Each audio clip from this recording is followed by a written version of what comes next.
बिस्मिल्लाहिर्रहमानिर्रहीम। Respectable dear viewers, अस्सलाम वालेकुम। आज बहुत यूनिक टॉपिक के साथ हाजिर है। आज का टॉपिक बहुत ही इम्पॉर्टेंट है। यानी कल हमने सैमुअल रिचर्डसन की एज ए नावलिस्ट जो है यानी या राइटर, इंग्लिश राइटर के तौर पे उसकी बायोग्राफी और वर्क्स को पढ़ा था। उसका लेक्चर अपलोडेड है, आप लोग उसको देख भी सकते हैं।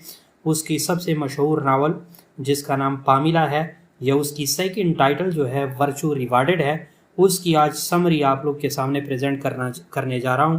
तो जिसने भी हमारे चैनल को सब्सक्राइब नहीं किया, सब्सक्राइब कर ले। जो सब्सक्राइबर है वो बेल आइकन को लाजमी दबाएं ताकि हर नई वीडियो की नोटिफिकेशन सबसे पहले आपको पहुंच सके। और जो सब्सक्राइबर है वो वीडियो को ज़्यादा से ज़्यादा लाइक और शेयर किया करें ताकि बहुत सारे लोग उससे मुस्तफ़ीद हो सके। अब आज के टॉपिक की जानिब जाते हैं। आज का टॉपिक बेसिकली क्या है? Summary of the novel Pamela by Samuel Richardson. यानी ये उस नावल की जिसका नाम पामिला है, उस सैमुअल रिचर्डसन जो उसका मुसन्निफ है, उसकी समरी और लाइन बाय लाइन एक्सप्लेनेशन आप लोग के सामने प्रेजेंट करने की कोशिश कर रहे हैं और उम्मीद है कि आप लोग को पसंद भी आएगा। इसके अलावा इस नावल की इंशाअल्लाह अज़ीज़ क्रिटिकल अप्रिसिएशन भी आप लोग के सामने, उसके अंदर जितने भी परसेप्शन है वो भी आप लोग के सामने अगर ज़िंदगी रही तो पेश कर लेंगे। तो सबसे पहले टाइटल नोट कर लें। तो नंबर 1 इंट्रोडक्शन होगा इस लेक्चर में। नंबर 2 नावल स्टोरी बिगिंस, कहाँ से इस स्टोरी का आगाज़ होता है। नंबर 3 पे नावल प्रोग्रेसेस, यानी कैसे उसकी जो है यानी नावल की step by step plot wise development होती है। और नंबर 4 मेंटेन ओन चेस्टिटी, यानी चेस्टिटी से मुराद पाकदामनी या उसका जो यानी मतलब है पामिला की पोजीशन थी कि कैसे उसने अपने चेस्टिटी या पाकदामनी को बरकरार रखा, मेंटेन रखा। और इसके बाद जो है यानी 5th नंबर पे पामिला वर्चूज इम्पैक्ट, उसका फिर क्या इम्पैक्ट रहा उस मेन कैरेक्टर पे, मिस्टर बी पे, और स्टोरी एंडिंग फिर कैसे हो जाती है। और आखिर में जो है हम इस नावल की कंक्लूजन आप लोग के सामने रखेंगे। तो सबसे पहले इंट्रोडक्शन की जानिब जाते हैं। इंट्रोडक्शन में आप लोग जैसा कि स्क्रीन पे मुलाजा कर रहे हैं, यानी पामिला और virtue rewarded is a epistolary novel written by Samuel Richardson and published in 1740।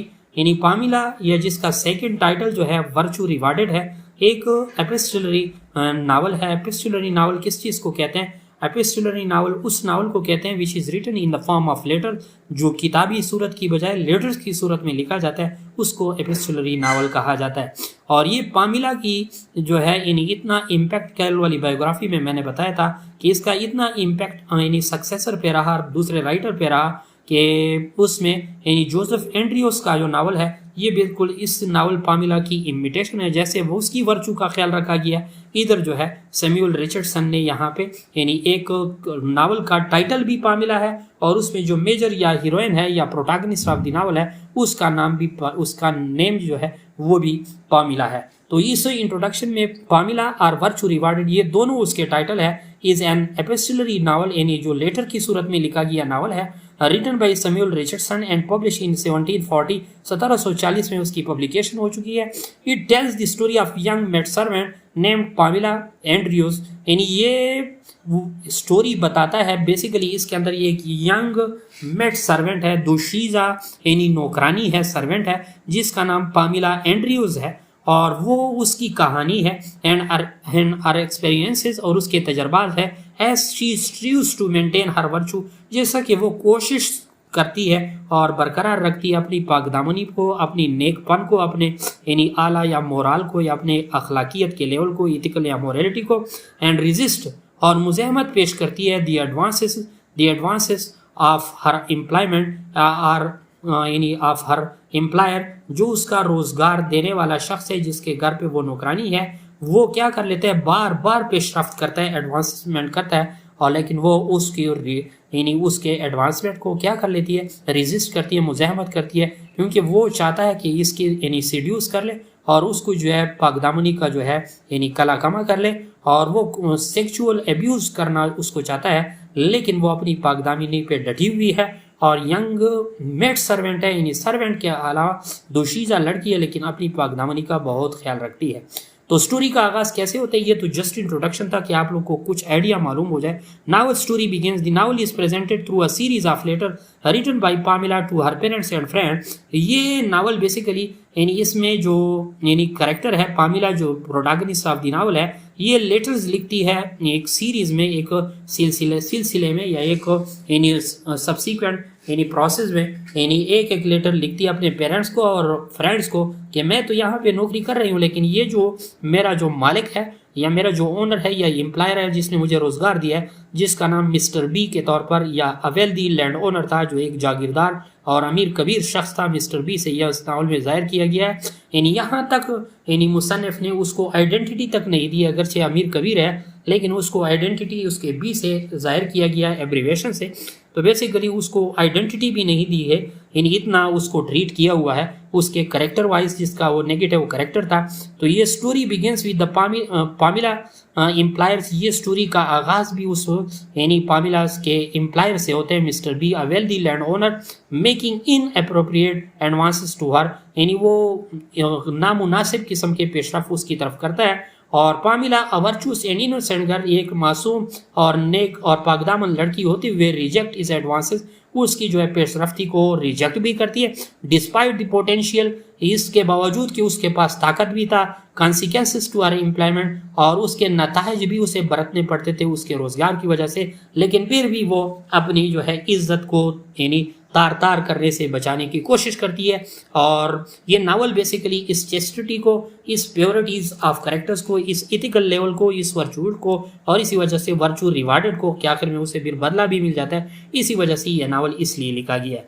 तो ये तो आगाज था स्टोरी या नावल की बिगिनिंग थी कि कैसे वो यानी लेटर्स के जरिए अपने फ्रेंड और पेरेंट्स को बता दिया और कैसे वो उसकी तरह एडवांसमेंट करता है और उसको सेक्सुअली एब्यूज करना चाहता है, लेकिन जो है यह मिसयूज करना चाहता है और वो जो है रेजिस्ट करती है बार बार। तो novel progresses, as the novel progresses, third यानी स्लाइड को आप लोग देख रहे हैं, mister B intensify his pursued of Pamela and attempting to seduce her with the gift and promises, यहाँ तक कि उसे गिफ्ट भी देती है और प्रोमिसेस वादे भी करता है पामिला को, और उसके मजीद भी इंटेंसिफाई करता है अपने उसकी तरफ, यानी जो उसका रुझान था या टेंडेंसी थी उसको मजीद भी आगे कर लेते हैं। पामिला रिमेन स्टेडफास्ट इन हर रिफ्यूजल, अपने इनकार पे जो है वो डटी हुई है। Even when she faces dismissal from her position, यहाँ तक कि वो सामना करती है कि उसको अपने पोजीशन से भी हटा लेते। Mister B then resort to kidnapping Pamela, यहाँ तक कि मिस्टर बी जो है, जो करेक्टर है, जो यानी नेगेटिव करेक्टर है, वो पामिला को जो क्या कहती है किडनैप हुआ भी कर लेता है,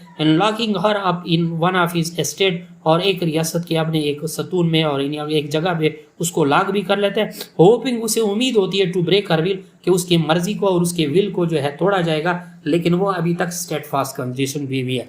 4 नंबर पे जैसा कि मैं बता रहा हूँ, मेंटेन और चेस्टिटी, इसके बावजूद भी वो अपनी पाकदामनी को बरकरार रखती है। पामिला इतने मुश्किलात के बावजूद यानी फायर आउट हो गई, यानी यहाँ से किक आउट हो गई इस जॉब से, उसको लॉक अप कर लिया, लेकिन इसके बावजूद वो डटी रही। और Pamela however remains resolute in her commitment to her virtue and writes a letter to her parents detailing her plight and seeking their guidance। इस दौरान भी जो है वो डटी रही कमिटमेंट, यानी वो अपनी कमिटमेंट में या अपने यानी उस वर्चू पे, और लेटर लिखते थे अपने वालिदैन को और अपने फ्रेंड्स को, यानी उससे ये इस मुसीबत के बारे में उसकी डिटेलिंग बताती रही कि कैसे मैं गाइडेंस यानी उससे रहनुमाई कर ले कि मैं क्या करूं। She maintain her moral integrity, यानी उसकी अखलाकी ईमानदारी जो थी उस बरकरार रखा। Despise mister B attempt to break her spirit, यहाँ तक कि उसके जज्बे को तार-तार करने पे लगा हुआ था। And her letter become a testament to her strength and resilience, और ये लेटर जो थे उसका एक सबूत था उसकी ताकत के और उसके रेजिलेंस के, उसके अडाप्टेबिलिटी या उसके यानी मतलब स्ट्रेंथ के या उसके ताकत के।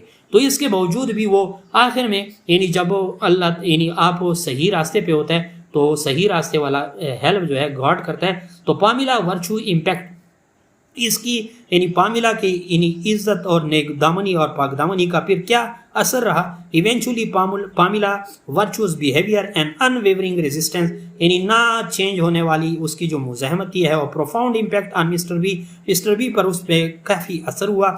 ही undergoes a change of heart and realises the error of his ways, अपनी गलतियों को उसने पहचाना और अपने दिल को तकरीबन उसने चेंज किया। He apologises to Pamela, confess his love for her, उसने उस पामिला से माफ़ी भी मांगी और उससे लव का इजहार या इकरार भी किया। एंड प्रपोज हिज मैरिज, और मैरिज के लिए उसको प्रपोज किया।